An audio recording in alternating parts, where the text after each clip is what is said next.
Russia ఒక సంచలన ఆయుధాన్ని తయారు చేసిందా? ఇది చాలా పెద్ద సందేహం. ప్రపంచమంతా విస్తుపోతోంది. మనకి దాన్ని ఏమంటారు, లేజర్ వెపన్స్ గురించి విన్నాం. ఆ మధ్యన ఇండియా కనిపెట్టింది, ఇండియా దగ్గర ఉందని అంతర్జాతీయ మీడియా రాసింది. మనం ఇంతవరకు బయటికి చెప్పాల, డిస్క్లోజ్ చేయాలి. అంటే ఒక కత్తులతోనో బాంబులతోనో కాకుండా లేజర్ కిరణంతో ఇట్లా ఒక విమానాన్ని ఇట్లా అన్నామంటే విమానం 2 ముక్కలు అయిపోతుంది. అది పవర్ఫుల్. అది నిజమో కాదో తెలియదు, ప్రచారం మాత్రం జరిగింది. అమెరికా దగ్గర, చైనా దగ్గర ఇవి ఉన్నాయి అన్నటువంటి ప్రచారం కూడా జరిగింది. రష్యా అది కనుక్కుంటుంది అన్నటువంటి ప్రచారం కూడా జరిగింది.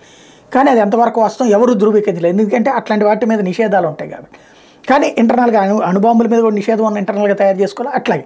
కానీ ఇప్పుడు ఉన్న పార్ట్ అట్లా కరిగిపోయేటట్టు ఒక సరికొత్త ఆయుధాన్ని రష్యా తయారు చేసిందట.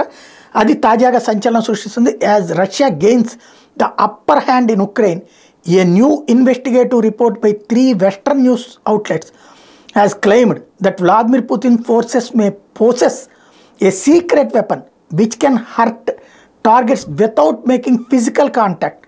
The report further suggests that this weapon is wielded by an elite Russian military intelligence sabotage unit known simply as Unit 29155.